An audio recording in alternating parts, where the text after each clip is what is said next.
Avoidants are masters of the emotional rug pull. You get sucked in and then suddenly nothing is what it seemed. The relationship unravels, you're discarded, and then you're told it's all your fault.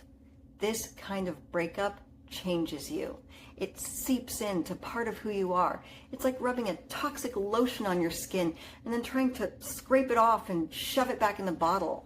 It doesn't work that way. These traumatic experiences become a part of you. Hello friends, my name is Maria and I'm no stranger to going no contact when it comes to trying to get an avoidant ex back. Relationship coaches tell you to go against your gut impulse when you begin to feel like you need to reach out. They tell you that this is for the greater good in getting your ex back. But I am here to tell you, now is not the time to ignore your gut, the part of your body that's screaming at you, saying, this doesn't feel good. We can get into so much trouble if we don't take the time to stop and really listen to our gut. Because no matter how many times your avoidant ex tries to tell you that you're ridiculous or you're crazy, your gut knows the truth. Their gaslighting does not change how it all went down. So if you are considering going no contact with someone who has betrayed your relationship, I have a theory about why no contact works on them while simultaneously works for you. So grab that bottle of nail polish and let's talk.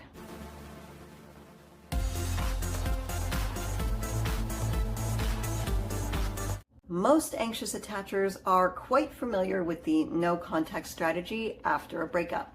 Coaches will tell you to go zero contact with your ex for about 30 to 45 days. Apparently, this is the scientifically proven amount of time that will allow your ex to sufficiently miss you enough to either be happy that you reached out to them or will begin to feel enough anxiety that it compels them to reach out themselves. And you're told that your anxiety is going to work against you. It's going to propel you to break no contact and reach out far too soon. They say in order to get back this person that you love, you have to push past your comfort zone. You have to fight that gut instinct to want to talk to your avoidant ex. But I am not convinced that ignoring your gut is ever the right way to go. Your anxiety is not a weakness, and your body is designed perfectly to protect you. Your gut knows what it's doing, and despite what everybody online might think, it is 100% natural to want to be around a person that you have emotionally bonded with. If we were always fighting the gut instinct to be around someone who is significant to us, we never would have built communities and families. I feel like it's way more messed up to run away from those that we love. To me, it's a far bigger red flag when someone can so callously ignore their gut.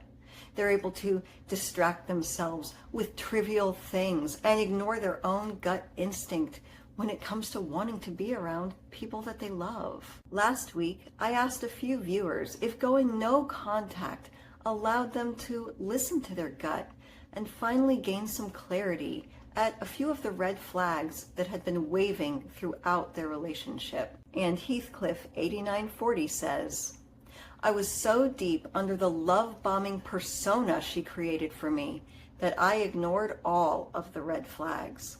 How easily she was lying and manipulating people, persuading people around her in the coldest and most remorseless way possible. How quickly she used her trauma and goes into victim mode with waterworks to deflect something borderline evil and much, much more. I believed I was exempt from all of that because she loved me so much, right? God, it's embarrassing to think about. I also asked Jason 808 if he saw red flags when he finally went no contact, and he says, yes, and once I saw them, I started to get mad at myself for it.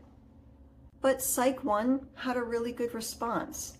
They said, someone who combines affection with vulnerability can cause us to ignore little alarm bells. And everyone tells us to go against our gut in no contact, but I believe it's our gut that's what's giving us the alarm bells. And it's criminal how someone can lie to your face and use you in order to survive. Survive by any means possible. It doesn't matter who they hurt along the way. And yet you are the one who's made to feel embarrassed. You aren't the one lying to people's faces and feeding off of them. There's nothing for you to be mad at yourself for or ever feel embarrassed about. Your gut can ring out these little alarm bells, and it can also give you a sinking feeling, like a sneaking suspicion that someone isn't treating you very well, but you don't remember what you did to deserve the mistreatment, and it's your gut trying to tell you that something about this relationship doesn't feel right. It's not dumb. If anything, we don't trust it enough. I believe it's your attachment wound, not your gut, that's propelling you to continue to text someone who is mistreating you. It's your attachment wound that muddies the waters and makes it hard to see that you're too good for someone who does not appreciate all of the work that you have been putting into the relationship. Sometimes, especially in cases of emotional manipulation, advice doesn't land with people right away. Like if you've ever had a friend that was going through a rough time, you tried to give them some good advice, and it seemed like they didn't hear you because they immediately went back to doing the same thing they were doing. But that does not mean that in a couple of months, 6 months, a year from now, when they hit a particularly low moment, that they won't think back to the words that you gave them, and they just might start to be like, maybe things do need to change. Maybe I do deserve better than this. And if you are on this channel, I know you're going to be okay, because you have begun to finally realize that you deserve better than the half love that you have been settling for. And once that seed of clarity gets planted in your mind, there's nothing wrong with taking some time and space for yourself.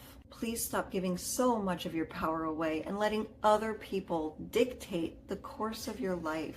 If you were to call me up for an encouragement phone session and you were to ask, Maria, what do I do if my ex reaches out? That would immediately tell me that you have come to a place where you no longer believe that your life is for you and you can do whatever you want with it. Relationships are not only about what everyone else wants. It's not them first or you first. It's you two, the two of you, right?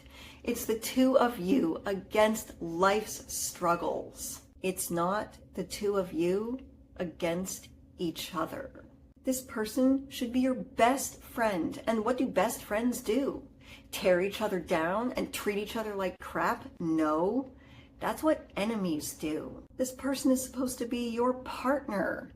Is a partner someone who devalues you, deceives you, disappears on you, or goes on social media on purpose to make you look bad? No. Welcome to the other half, where we know attraction is not just about looks. We also have to take care of the inner half. Because a partner is someone who stands beside you. And once you have the clarity to understand how this person is messing up your life, you're going to know in your gut exactly what to do.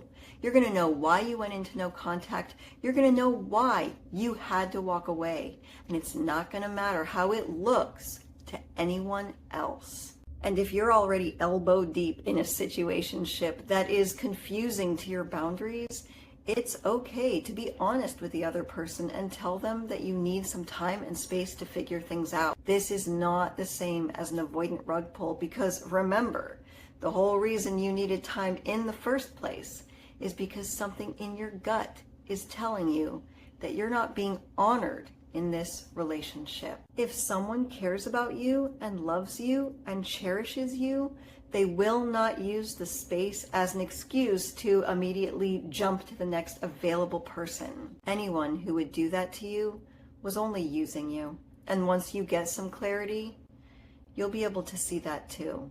In fact, another viewer, My Unfiltered Truths 3338, has an important message when it comes to people who jump into relationships too soon and how no contact has worked for them. I asked him if he was able to gain clarity and see red flags from his past relationship, and he said, yes! Exclamation point. This is why I do not get people who get out of a relationship and monkey branch into another one. No time to process your feelings. No time to reflect on where you went wrong or where you were right. No time to pause and worry about yourself. It has been 11 weeks for me of no contact and permanently cutting myself out of a toxic, one-sided situationship placeholder setup. Good for you. I am nowhere near ready to go back to dating.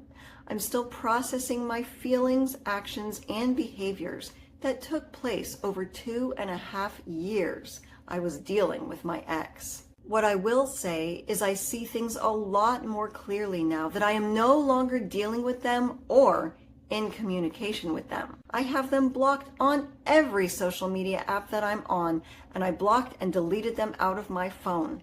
I do not want to get hoovered back into another cycle to nowhere, LOL. It has been refreshing to focus on my own needs, wants, peace, problems, and happiness. I am also practicing celibacy for 11 weeks as of yesterday. No distractions, no confusion.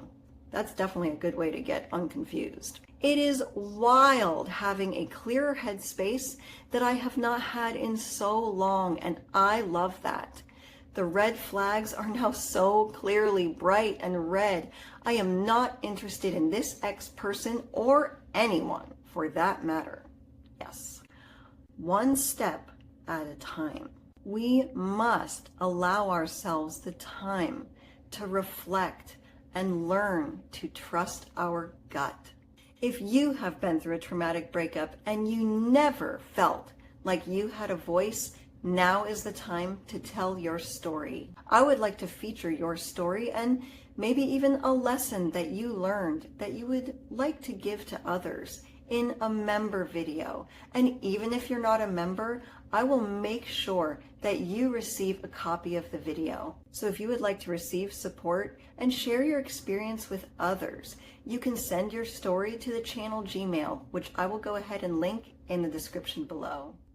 Listen, people break up for all kinds of reasons, and not every relationship is junk that can never be restored. But I am telling you, if you do not go no contact for yourself and allow yourself the oxygen to see clearly, you could accidentally end up pining over the wrong person for far too long. So no contact works for you, but how does it work on avoidance? Well, easy. Time passes. And what do you remember? You remember the uncomfortable gut feeling of how they nonchalantly left you on red? How about the feeling of being minimized by them, invalidated by them, used by them? Now, the same time passes, and what is your avoidant ex going to remember?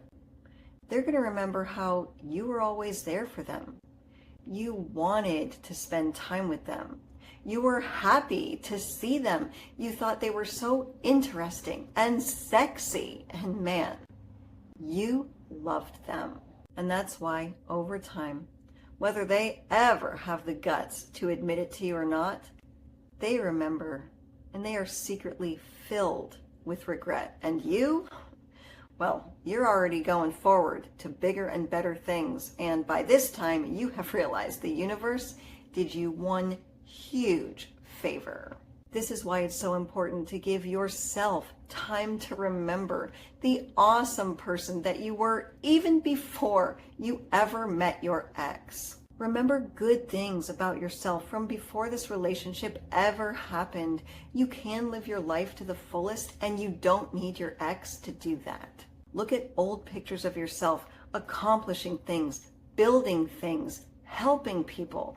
Look how attractive you are with that giant smile on your face in these moments of pure happiness. Remember that you are someone who has the ability to succeed.